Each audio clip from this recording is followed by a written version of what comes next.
Happy to meet you again in this learning platform. If we examine the past 75 to 80 days, it's quite certain that we have gone through a different phase of life, entirely different from the days before. We faced new challenges, new situations, new dealings, etc. So in order to accept those challenges, those new situations, new way of dealings, new learning experiences and coping up with the situations, definitely we have to reset our mind. It is the time to reschedule our mind. We know that mind travels very fast. It travels even faster than light. Within a fraction of a second, it travels from one country to the other and so on.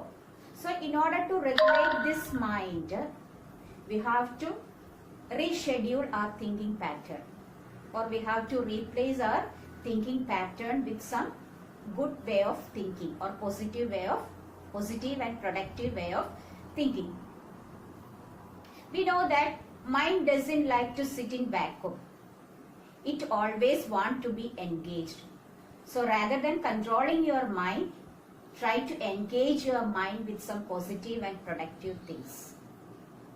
So if we think about the pattern of thinking, there are two ways. One is called a structured pattern and the other one is the accidental pattern.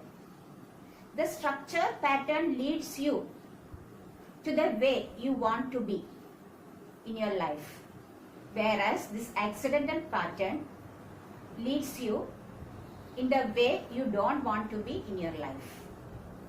It is embedded in your mind because of some habits, or it is inculcated because of some past experiences, etc. So in order to reschedule your mind, or in order to reinforce this structured pattern, because the structured pattern always search for learning, whereas this other pattern will always seek for entertainment.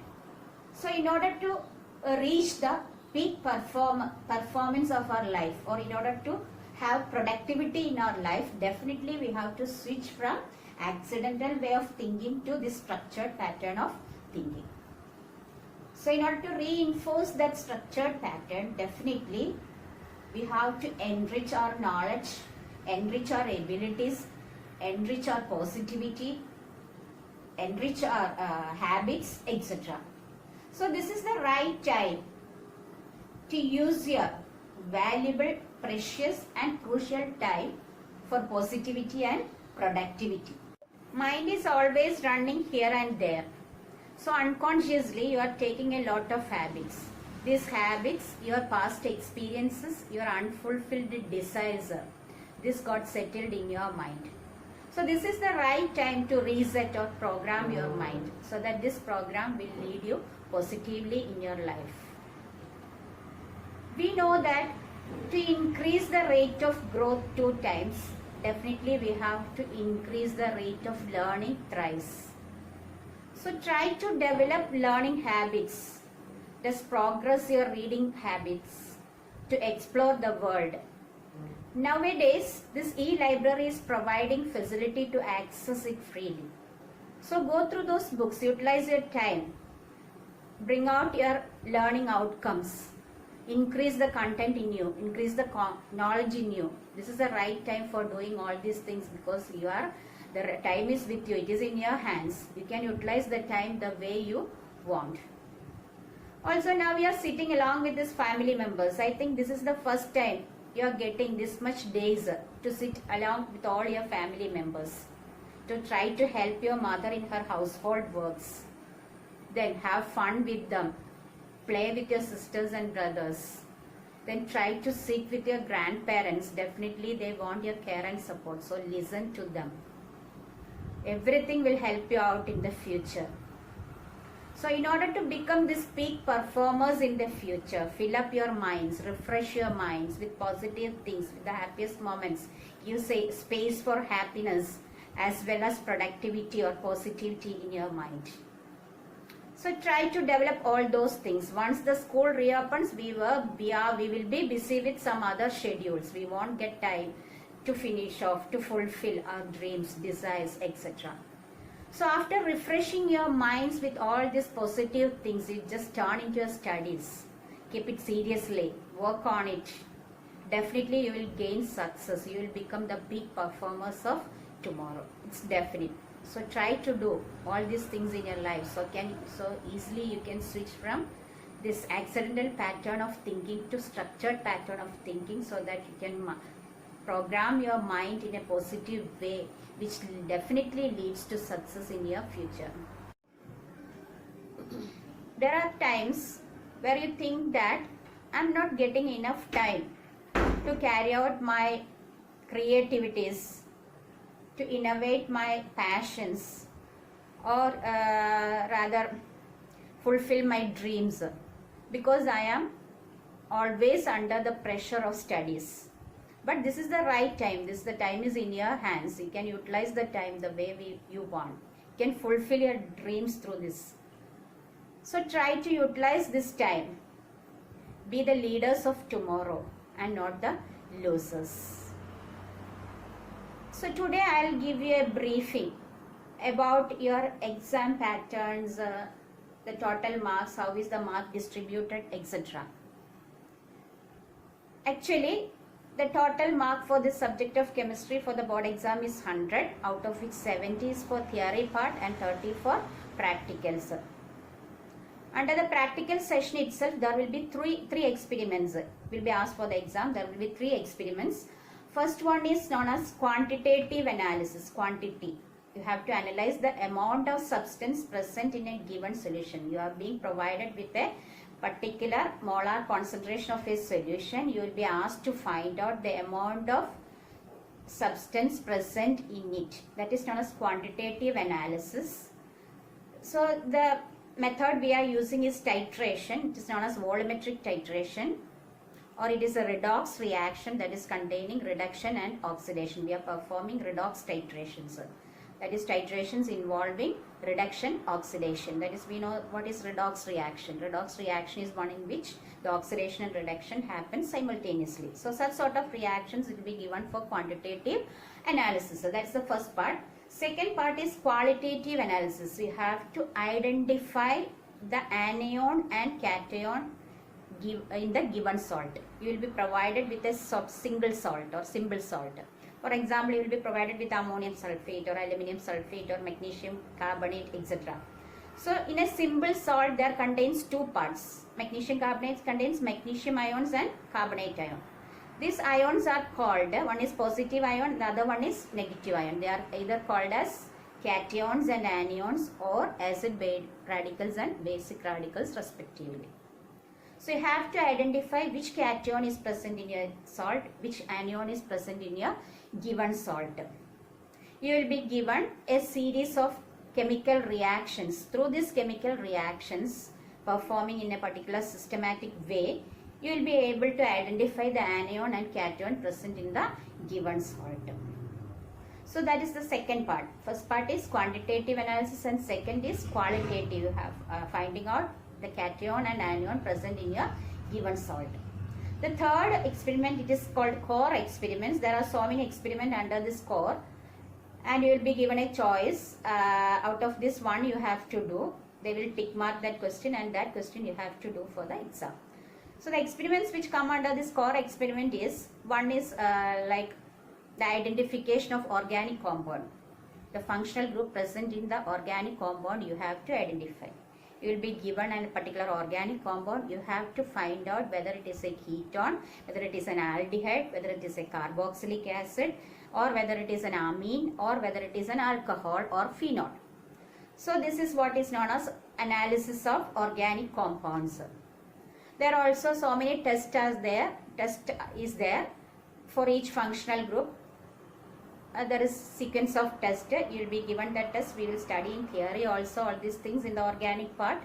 So you have to identify the organic compound. You know what is a functional group? What is a functional group? It's an atom or a group of atom in a particular compound which decides the properties or which decides the behavior or functions of that particular compound is known as functional group. So that is the third part, that is analysis of organic compounds. Then other thing is, that is preparation part is there. You can you will be asked to prepare certain organic compounds, that is 2-naphthol, aniline, dye, etc. That also you will study. Then otherwise the organic, from the organic part under core experiments, there are like preparation of double salt is there. You know what is single salt? Ammonium sulfate is a single salt. Whereas ferrous ammonium sulfate, it's a double salt. It is known as Mohr's salt. This double salt is prepared by mixing simple salt. For example, ferrous ammonium sulfate, that is Mohr's salt, which contains ferrous sulfate and ammonium sulfate mixed into a fixed proportion at fixed conditions. It will result in the formation of double salt, that is ferrous ammonium sulfate. So you will be given the single salt, the series of instructions. So accordingly you will prepare the double salt from this simple salt. So another double salt we are going to prepare is potassium aluminium sulfate. It's a double salt prepared from single salt, potassium sulfate and aluminium sulfate. Then third, that is about the preparation of colloids. In smaller classes you have studied about colloids. It's a particular state of a substance. So you have to make colloidal solutions, that is known as salts. Solid in liquid is called salts. You have to prepare colloidal salt of starch, salt of egg albumin, or colloidal salt of ferric hydroxide also you will be preparing in the lab for these practicals. Then these are the things, and then one more is there, that is chromatography. You will be given paper for this chromatography. What paper is given, so you have to separate a mixture into its components using this paper chromatography it is called. So these are the most common experiments which come under this chromatogram in the third part, that is the core experiments. So beyond these three things, during the examination you have to submit your project, your neat record, what all things you are doing in the lab, you have to record it neatly in your record and you have to submit. And after that, one more is there, that is a project work. You have to do one investigatory project. You can select it from anywhere, but the requirement is that the salt we are using for doing that particular experiment must be available in the lab. Then only you will be able to carry out these things. Otherwise, it is difficult to get it from outside. So this time you can utilize this for finding out certain projects. You select some projects from anywhere. Concerned with chemistry, you can select any projects. I'll give you time in the lab for the preparation of projects, and you have to prepare it in a file pattern and you have to submit at the time of examination. So go through the projects available and select 2 or 3, out of which one you can finalize once you come to the school based on the requirements. So do this at this time. Then after that there is a Viva also along with this. Viva definitely will be based on the experiments you are doing. So you have to you must know the theory or the reactions in that particular experiment, or what is happening during that reaction. You should be able to know. You have to study the theory also. So altogether 30 marks is assigned for the practical. Then the rest of the 70, that is the rest of 70 marks out of 100 is for theory part. Last year, that is in 2020, 1920, they have changed the pattern of questions. The number of questions also has changed. Here consists of, now it consists of 20 questions. First 1 to 20, it's 1 mark question.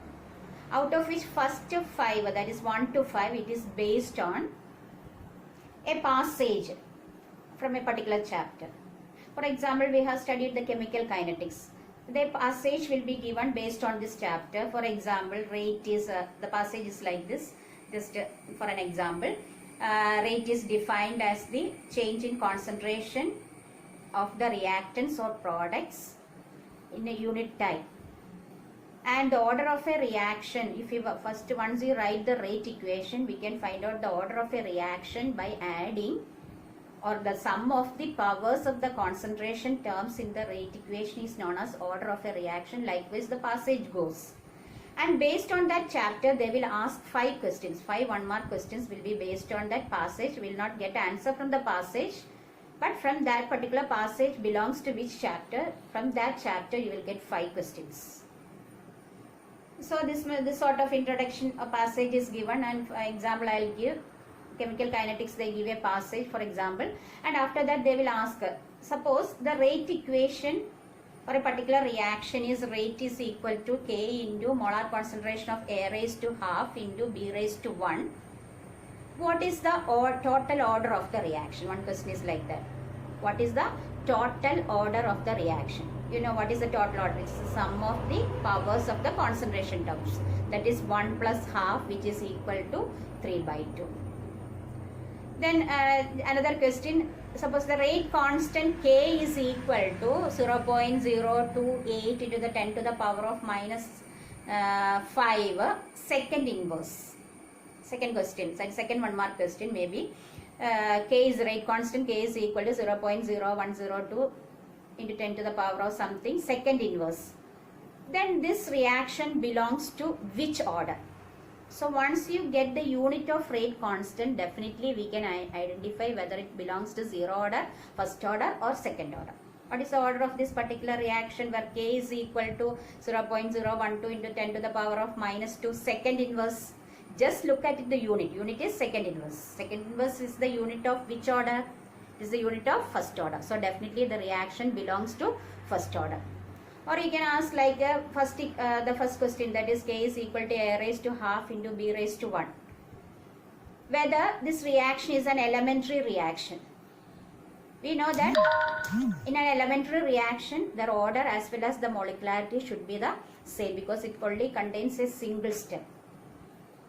So whether the order and molecularity is the same?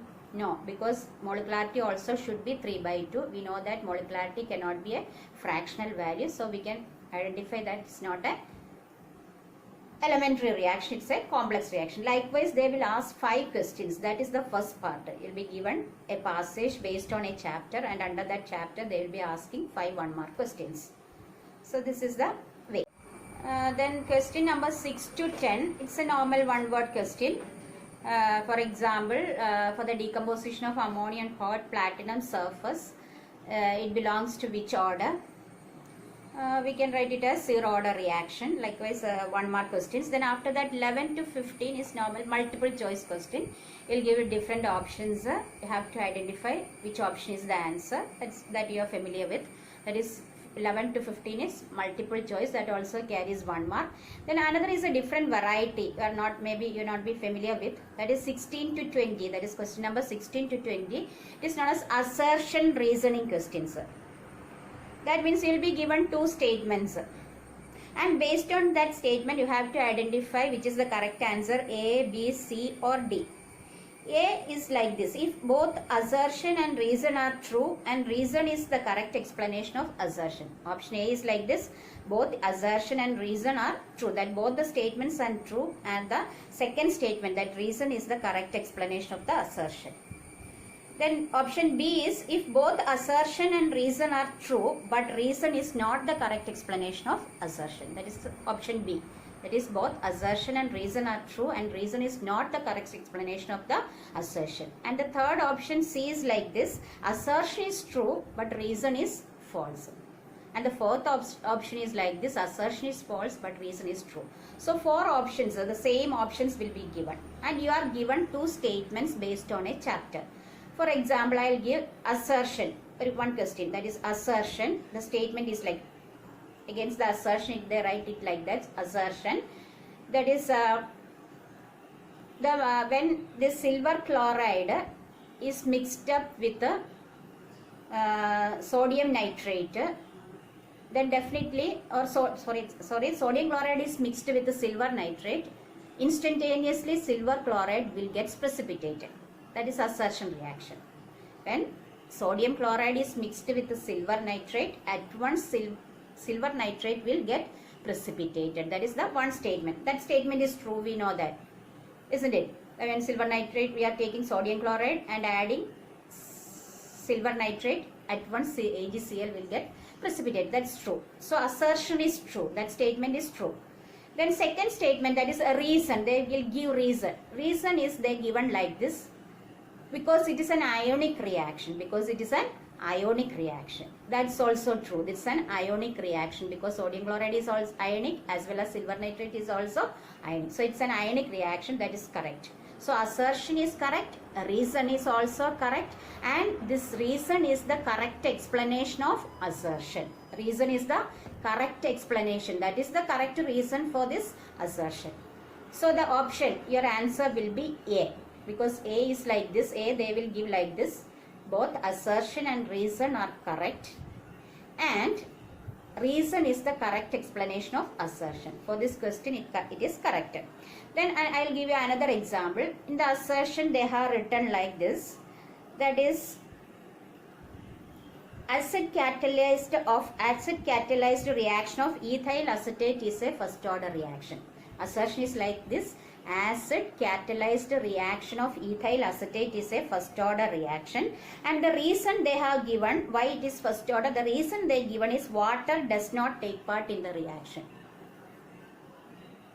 Acid catalyzed reaction of ester is a first order reaction. That is the assertion, and the reason they have given is like this. Water does not take part in the reaction. You just examine these two statements. First one is correct. Acid catalyzed reaction or the hydrolysis of ester is a pseudo first order reaction. We know that it appears to be of first order reaction. That's correct. That's definite. But the second statement, that is water does not take part in the reaction, whether it is correct or it's the explanation of the first one. No, water takes part in the reaction. Definitely it will react with water. But the thing is that the concentration of water does not contribute to the speed of the reaction. That is the correct one. That is, the concentration of water does not change in the course of the reaction, or it will not be affected. So it does not contribute to the speed of the reaction. So here the reason given is like this. Water does not take part in the reaction. Definitely water takes part in the reaction, but the amount of molecules which get consumed from water is very less or negligible. So it will not affect the rate. That is the correct answer. So here the reason statement is wrong, isn't it? So the option will be which one? C. Here the assertion is correct, but reason is false. C. So option C is like this. Assertion is correct, but the reason is false. So you have to write C as the answer. So this is assertion reasoning type. So that is about the first 20 questions, which carries 1 mark. After that, the question 21 to 27, the 7 questions after 20th question, 21 to 27 carries 2 mark. Normal 2 mark questions. Then 28 to 34, that is the next 7 questions. From 28 to 34, that carries 3 mark, and 35, 36 and 37, total 37 questions will be there in your question paper, and the last 3 questions 35, 36, 37 carries 5 mark each, and it will be each 5 mark question there will be subdivisions A, B, C, D like that will be there. So this is the pattern of questions, that is first 1 to 20 1 mark questions, and the next 7 questions carries 2 marks, then 7 questions carry 3 mark, and after that there will be 3 questions which carries 5 mark each. So this is your question pattern. So just watch all the videos, keeps on learning, don't stop, enjoy your life, give positive and productive space in yourself. Thank you. Have a nice day.